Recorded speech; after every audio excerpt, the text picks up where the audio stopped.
దేశము యొక్క సార్వభౌమాధికారము దెబ్బతింది అని ఎప్పుడంటాం? ఒక జెండా అవమానింపబడింది అనుకోండి, భారత జాతీయ పతాకాన్ని మీరు అవమానం చేశారనుకోండి, వాన కురుస్తుండగా జెండా ఎగురుతోంది అనుకోండి, ఈజ్ లైబుల్ ఫర్ ఇంప్రిజన్మెంట్, కారాగారంలో పెడతారు.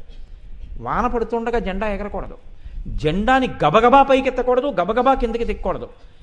ఎక్కడైనా ఏదైనా జరగరానిది జరిగిందనుకోండి, జెండా పైన కాదు కిందకి కాదు, అవనతం చేసేస్తారు, మధ్యలోకి వచ్చేస్తుంది జెండా. జెండా దేశంలో జరిగినటువంటి పెద్ద పెద్ద పరిణామములకన్నిటికీ సూచనగా ఉంటుంది. జెండా ఊంచా రహే హమారా, భారతీయ త్రివర్ణ పతాకం సర్వకాలముల యందు శోభాయమానమై అలా వెలుగుతోందనుకోండి, అలా ఎగురుతోందనుకోండి, భారతీయులందరూ సుఖ సంతోషములతో ఉన్నారు అది గుర్తు. భారత జాతీయ పతాకం కోసమని అసువులొడ్డినటువంటి మహాపురుషులు ఉన్నారు తెలుసా అండి. నేను ఒక విషయం చదివి ఆశ్చర్యపోయాను. మన దేశంలో ఒక మహానుభావుడు ఇండియన్ మిలిటరీలో వర్క్ చేస్తున్నాడు. ఆయనకి కొడుకు పుట్టాడు. పెళ్ళయిన తర్వాత ఆయన భార్యతో కాపరం చేసింది ఒక 6 నెలలు, మళ్ళీ వెళ్ళిపోయాడు యుద్ధభూమికి. కొడుకు పుట్టాడని టెలిగ్రామ్ వచ్చింది.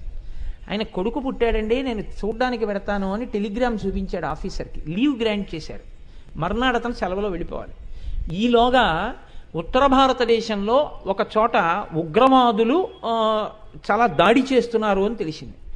ఆ అధికారి అన్నాడు, ఏమయ్యా చాలా ఉపద్రవం వచ్చింది, నీకు రేపటి నుంచి నేను సెలవు ఇచ్చేశాను, నువ్వు బయలుదేరు, కానీ దీనికి మెరికలైన వాళ్ళని కొంతమందిని తీసుకోవాలి, నువ్వేమైనా కొన్ని పేర్లు చెప్తావా అని అడిగాడు.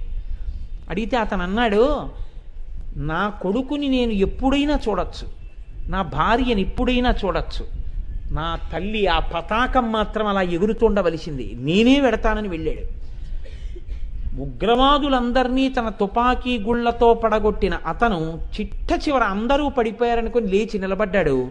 కొస ప్రాణంతో ఉన్నటువంటి ఒక వ్యక్తి తుపాకీ తీసి అతన్ని జల్లెడ కింద కొట్టాడు. అతను ప్రాణం వదిలేశాడు.